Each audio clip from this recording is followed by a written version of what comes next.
দীর্ঘ ২ বছর ধরে মুনতাহা যাকে ভালোবেসেছিল, মায়ের প্রথম ঘরের সন্তান বলে সেই বাড়ি থেকে মুনতাহাকে রিজেক্ট করে মুনতাহার সৎ ছোট বোন ফারিনকে বউ বানিয়ে নিয়ে গিয়েছিল ১ বছর আগে।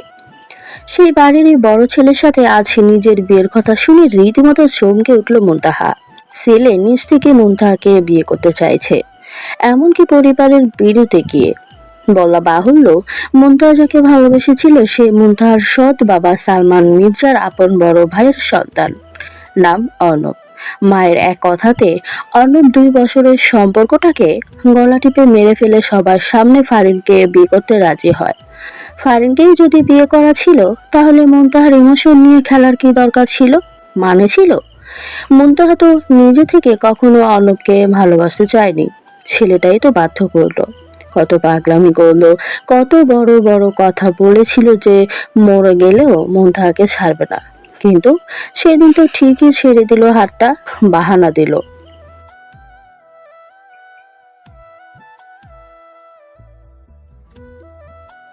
আরও কত কি! ঠকবাজ প্রতারক ছেলে একটা।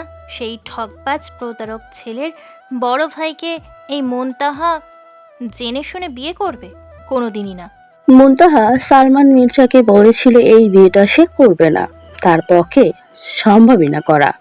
কথাটা সালমান মির্জাকে বলার ২০ মিনিটের মাথায় হন্তদন্ত হয়ে এ বাড়িতে ছুটে আসে সিকান্দার। আর এসেই মুনতাহাকে ডেকে জিজ্ঞেস করেছে কেন বিয়ে করবে না সে সিকান্দারকে। মুনতাহা সাহস করে আর চোখে একবার তাকায় তার সামনে গম্ভীর মুখে সোফায় বসে থাকা সিকান্দার শাহ মির্জার দিকে, যাকে এই প্রথমবার সামনাসামনি দেখা হলো। গত সপ্তাহে আমেরিকা থেকে দেশে ফিরেছে দীর্ঘ ১২ বছর পর। তার সম্পর্কে কিছুই জানে না মুনতাহা, লোকটা কেমন, কি করে, নাথিং। অথচ আগাম সার্টিফিকেট দিয়ে বসে রইল তাকে নিয়ে। কেমন এক গম্ভীর দৃষ্টি নিয়ে তাকিয়ে আছে মুনতাহার দিকে সিকান্দার। অস্বস্তি হচ্ছে তার এই চাউনিতে মুনতাহার। বসার ঘরে থাকা তিনটে মুখ তাকিয়ে আছে এভাবে। সিকান্দার হাত ঘড়ির দিকে একবার সবাই দেখে নিল। পাক্কা ৪০ মিনিট হলো তারা এভাবে বসে আছে। একটা প্রশ্নের উত্তর দিতে কারো ৪০ মিনিট লাগে? সিকান্দারের জানা নেই। বাড়িতে রীতিমতো ঝগড়া করে তারপর এখানে এসেছে সিকান্দার। মেজাজটা ভীষণ চটে আছে, কিন্তু সেটা একটুও বুঝতে দিচ্ছে না সামনে বসে থাকা রমণীকে। সকল নীরবতাকে সাইডে রেখে দিয়ে সিকান্দার আবারও প্রশ্ন করলো। আপনি আমাকে বিয়ে করতে চাচ্ছেন না কেন মন? চাচাকে মানা কেন করেছেন? মন। এই প্রথম তার গলার স্বর শুনল মুনতাহা। বাট মন মানে কি? মন কেন বলল? তার নাম মুনতাহা। জিজ্ঞেস করছি আপনাকে মন, উত্তর দিন। আপনার এই নীরবতাকে কি তাহলে ধরে নেব আপনি রাজি আছেন? চাচাকে মিথ্যা কথা বলেছেন? মুনতাহা এবার সাহস সঞ্চয় করলো। হাত কসলাতে কসলাতে থতমত গলায় বলল, আমার পক্ষে আপনাকে বিয়ে করা সম্ভব নয়। আমি কারণটা জানতে এসেছি। কারণটা বলুন। আমার হাতে সময় নেই মন, বাড়ি ফিরতে হবে। বাড়িতে ঝগড়া করে এসেছি, শুনেছেন তো? মুনতাহা মায়ের দিকে তাকালো। সরল দৃষ্টি নিয়েই তাকিয়েছে। সালমান মির্জা নড়ে চড়ে বসলো। তার নিচেরও তেমন একটা মত নেই এই বিয়েতে। অজানা থাকার কথা তো নয় আপনার। আপনাকে বিয়ে করা আমার কাছে অপমানের।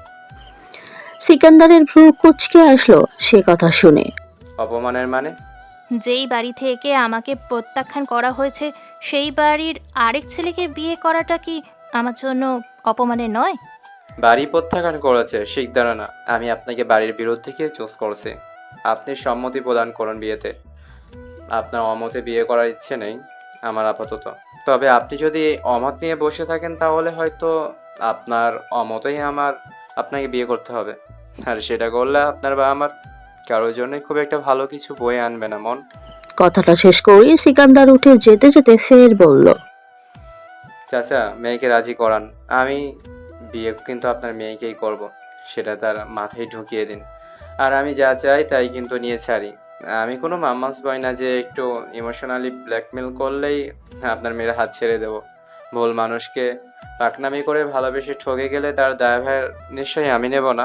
আজ আসছি, কাল আবার আসবো আপনার মেয়ের মতামত জানতে। যদি কালও রাজি না হয় তাহলে আবার ফের পরশু আসবো। পরশু না হলে তরশু, রাজি না হলে আসতেই থাকবো রোজ। সিকান্দার চলে গেল। ময়না বেগম প্রহন্ত শ্বাস ফেলে মেয়ের দিকে তাকিয়ে বললেন, ছেলেটা ভালো মুনতাহা।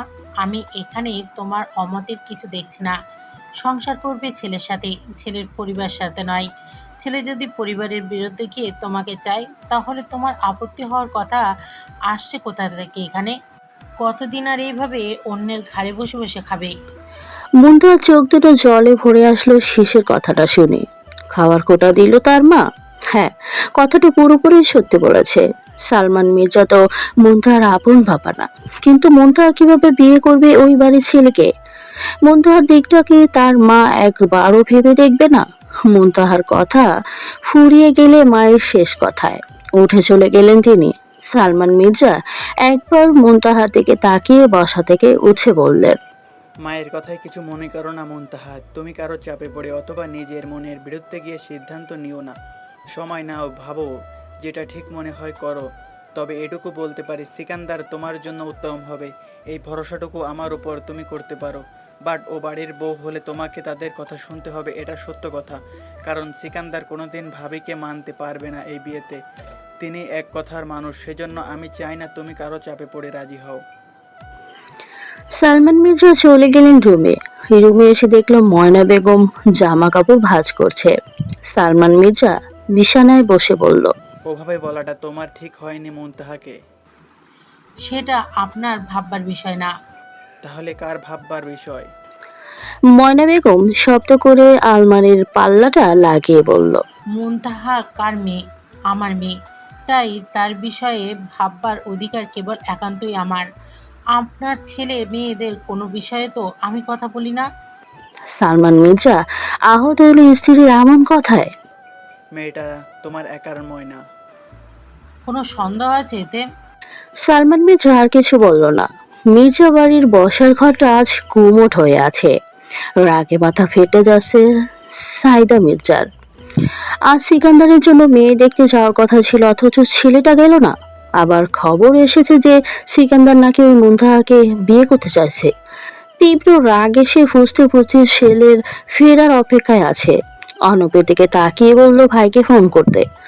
অর্ণব পকেট থেকে ফোনটা বের করে ভাইকে ফোন দিতে যাবে, এমন সময় সদর দরজার দিকে তাকাতেই দেখলো তার ভাই আসছে ধীর পায়ে হেঁটে। অর্ণব নিজেও অবাক হয়েছে ভাইয়ের এই সিদ্ধান্তে।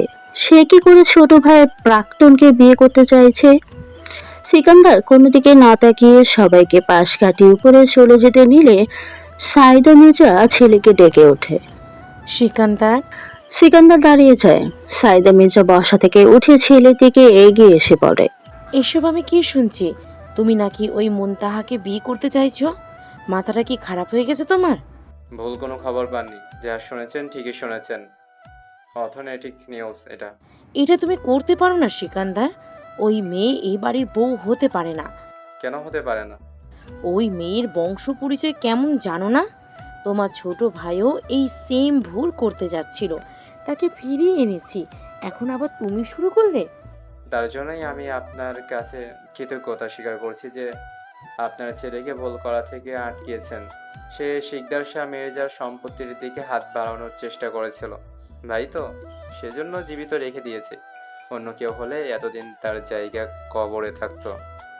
সিকান্দার। চিৎকার করে উঠল সাইদা মির্জা। স্বামী সেলিম মির্জার দিকে তাকিয়ে বলল, কি বলছে কি তোমার ছেলে? শুনছো? ওই মেয়ের মধ্যে কি দেখেছো তুমি? ওর চেয়েও হাজার গুণ সুন্দরী মেয়ে আমি তোমার জন্য খুঁজে এনে দেব। ছেড়ে দাও ওই মেয়েকে। ছাড়বো না। ছোট ছিলাম তাই তখন ছেড়ে চলে গেছিলাম। এবার বড় হয়েছে, নিজের জিনিস নিজের কাছে রাখতে জানি। আপনি আমাকে আটকাতে পারবেন না, তাই অযথা দাঁড়িয়ে দাঁড়িয়ে আমার সময় নষ্ট করবেন না। আমি আগ্রহী নই।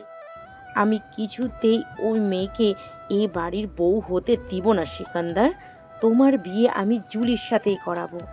কোনো ঝুলি বলি গলি টুলিকে আমি শিকদার বিয়ে করছি না। আমার বউ হলে কেবল মন্থা। আমি হতে দেব না। কি করবেন শুনি? বেশ খাওয়ার নাটক করবেন? এই ট্রিক্সটা বেশ পুরনো, নতুন কিছু ট্রাই করুন। শুভকামনা রইল আপনার জন্য। সিকান্দার চলে গেল সিঁড়ি বেয়ে উপরে। সাইদা বেগম রাগে ফেটে যেতে লাগলো। অবাধ্য ছেলে। সে তো জীবনে ওই মুনতাহাকে এই মেয়েটাকে মেনে নিবে না। মির্জাবাড়ির কাজের মেয়ে যা মূল্য আছে, ওই মুনতাহার সেই মূল্যটাও নেই তো। গভীর রাত, বেলকুনিতে বসে নীরবে চোখে জল ফেলছে মুনতাহা। তার ভীষণ খারাপ লাগে এই জীবনটা বয়ে বেড়াতে। কোনো জায়গায় সে একটু শান্তি পেল না। মেয়ে হয়ে জন্মে নিয়েছিল বলেই তার বাবা নামক অমানুষটা তার মাকে ডিভোর্স দিয়েছিল। সেই রাগ, সেই ক্ষোভের কারণেই হয়তো তার মা তাকে ভালোবাসে না। মামা মামির কাছে আশ্রয় হয়েছিল তাদের, কিন্তু মামা মামির ভালোবাসাটা পায়নি কখনো মুনতাহা। নিজের মায়ের ভালোবাসাটাই তো পায়নি কখনো, সেখানে মামা মামির ভালোবাসা পাওয়া তো দূরের কথা। মুনতাহার বয়স যখন 7, তখন মায়ের দ্বিতীয় বিয়ে হলো ঢাকায়, আর এই সংসারেই থাকতে শুরু করলো তার মা। তখন মুনতাহাকে মামার বাড়িতে থাকতে হলো গ্রামে। মায়ের সংসারে যেন কোনো সমস্যা না হয় সেজন্য মুনতাহাকে যোগাযোগ করতে দিত না তার মামারা, কিন্তু প্রতিদিন অত্যাচার করতো তার মামিরা মুনতাহাকে। বাড়ির সকল কাজ তাকে দিয়ে করাতো, পড়াশোনা করতে দিত না ঠিক মতো। খুবই কষ্টের দিন ছিল। এই তো এসএসসি টেস্ট পরীক্ষার সময় তার তীব্র জ্বর হয়েছিল মুনতাহার। শরীর চলছিল না বলে সেদিন রাতে রান্না করেনি মুনতাহা। সে যেন মুনতাহাকে সেদিন খুব মেরেছিল তার বড় মামি। শরীর জুড়ে কালশিটে দাগ বসে গিয়েছিল। মুনতাহার নানি নাতনির এই যন্ত্রণা আর সহ্য করতে না পেরে সালমান মির্জাকে ফোন করেছিল। তার ঠিক পরের দিন সালমান মির্জা এসে মুনতাহাকে তার বাড়িতে নিয়ে আসলেন। মাকে 8 বছর পর কাছে পেয়ে মুনতাহার খুশি হবার কথা ছিল, কিন্তু মুনতাহা হতে পারল না। মায়ের চোখ মুখ বুঝিয়ে দিচ্ছিল তার আশাতে তার মা ঠিক কতটা অখুশি। আজ 5 বছর ধরে সে এই বাড়িতেই আছে। এই 5 বছরে একটি বারের জন্য মুনতাহা তার মাকে জড়িয়ে ধরতে পারেনি। সব সময় মায়ের মুখের শক্ত শক্ত কথা আর বিরক্তিকর আচরণ পেয়েছে। সেই জীবনে অর্ণব এসেছিল একটুখানি সুখ হয়ে, কিন্তু সে সুখ হয়ে ঢুকে বিষ ফেলে চলে গেল জীবনে। মুনতাহা মুখ চেপে ধরল। তার চিৎকার করে কাঁদতে ইচ্ছে করতে, কিন্তু পারছে না। এটাও আরেক যন্ত্রণা। মায়ের ডাক কানে আসতেই তড়িঘড়ি করে চোখের জল মুছে ফেলল মুনতাহা। নিজেকে স্বাভাবিক করে বেলকনি থেকে চলে যাওয়ার সময় তার ফোনে একটা মেসেজ আসে। মুনতাহা ফোনটা অন করে দেখে একটা নিউ ফেসবুক আইডি থেকে মেসেজ এসেছে। মেসেজটা পাঠানো লেখাগুলো দেখে পড়ে চিনতে আর বাকি রইল না এটা কার পাঠানো মেসেজ। মুনতাহার রাগে ফুলে উঠল। আইডিটা ব্লক লিস্টে ফেলে রাখলো। সাথে সাথে কল আসলো ফোনে। মুনতাহা নম্বর না দেখে রিসিভ করে তীব্র রাগ নিয়ে বলল, মিনিমাম লজ্জাবোধটাও কি আপনার নেই? কেন আমাকে মেসেজ দেন ফেক আইডি খুলে?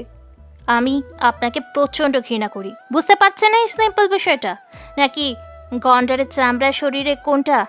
আর একবার ফোন বা মেসেজ করলে সামনাসামনি গিয়ে চড়িয়ে আপনার গল লাল করে দিব। কথাগুলো এক নাগাড়ে বলে মুনতাহা যখন ফোনটা কেটে দিতে যাবে, ঠিক সেই সময় ফোনের ওপাশ থেকে ধীর গলায় ভেসে আসলো। মন।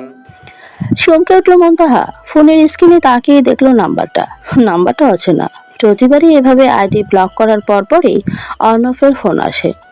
মুনতাহা অর্ণব ভেবেই ছিল, তবে এটা তো অর্ণবের গলা না। এই গলার মালিককে মুনতাহা চিনে। এই নামে কেবল একজনই তাকে ডাকে, আর সেটা হলো সিকদার সাহা মির্জা।